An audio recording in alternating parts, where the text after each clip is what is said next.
So next topic is sexual reproduction in plants.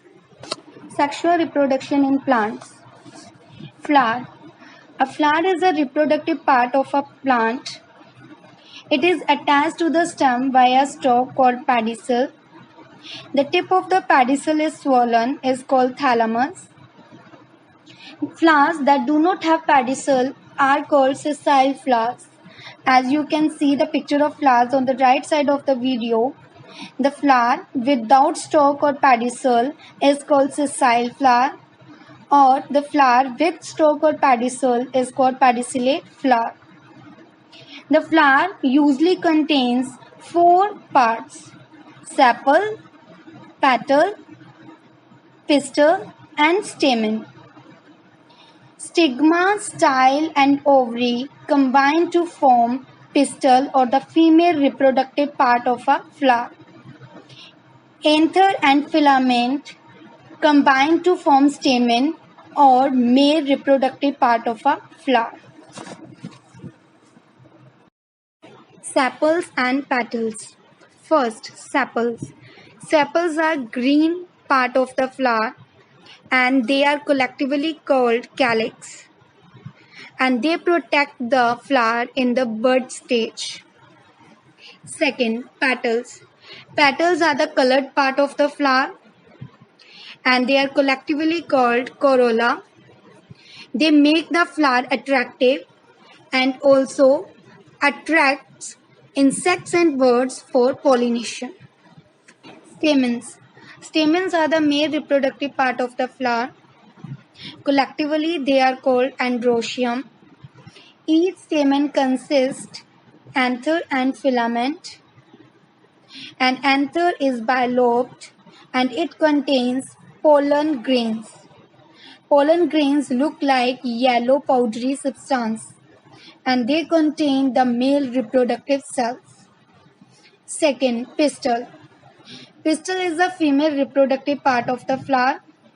It is also called gynoecium. Each pistil has three parts. The top sticky part is called the stigma. The middle hollow tube is called the style and it connects the stigma to the ovary. And the below swollen part is called the ovary.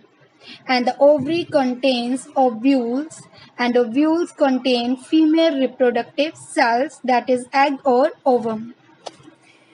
Function of a flower. Flowers have ornamental values, means for decoration. Flowers are used for decoration. The nectar of the flower serves as a food for some insects. The main function of the flower is to produce fruit and seeds through pollination and fertilization. Pollination. Pollination means the transfer of pollen grains from the anther to the stigma of a flower is called pollination. Means the transfer of pollen grains from male part to female part. It is of two types: self-pollination and cross-pollination. Self-pollination, when pollen grains are transferred from the anther of a flower to the stigma of the same flower.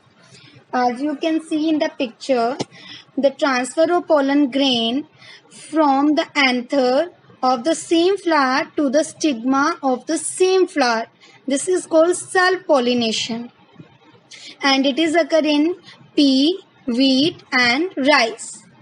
The next is cross-pollination. In cross-pollination, pollen grains are transferred from the anther of a flower of one plant to the stigma of a flower of another plant but of same kind. It is called cross-pollination and it is occur in mango, apple and sugarcane. Agents of pollination. Cross-pollination needs some external agents to transfer the pollen grains. Insects, wind, water and birds are called the agents of pollination. First, insects. Honeybees and butterflies feed on the nectar of a flower. When they visit or sit on the flower, the pollen grains get stuck to their bodies. When these insects sit on another flower, The pollen grains fall on the stigma or female part of that flower. This is called insect pollination. Examples are rose, tulip, and marigold. Features of insect pollinated flowers. They are large in size and colorful. They produce sweet nectar and they have fragrance to attract insects. The pollen grains are sticky in nature. Wind. Some flowers produce dry pollen grains in large quantity. When these pollen grains mature, the anther breaks and pollen grains are released. The pollen grains blow away with the wind and they are transferred from one flower to another. This is called wind pollination. Example of wind pollination: wheat, grass, rice, and maize. Features of wind pollinated flowers: they are small in size, the stigma is large and feathery, anthers are long, the pollen grains are small and lightweight. Water. Vallisneria is an aquatic plant. Aquatic means the plant that live in water. It has male and female flowers on different plants. The female flower have long stalks. The male flower have short stalks. The mature male flowers detach or separate from the parent plant. They move with the water current and come in contact with the female flowers. And then anther burst open and the pollen grains fall on the stigma. This is called water pollination. Features of water pollinated flowers. Flowers are small in size. Pollen grains are lightweight and easily float on water. They are produced in large numbers. Pollen grains are covered with waxy coating. It protects them from the damaging effect of water. Fertilization. The fusion of male reproductive cell with the female reproductive cell to produce a zygote is called fertilization. Here you can see in the picture the pollen grains fall on the stigma of the flower. Pollen grains carry male reproductive cells. The pollen grain grows into a thin pollen tube and reaches to the ovary.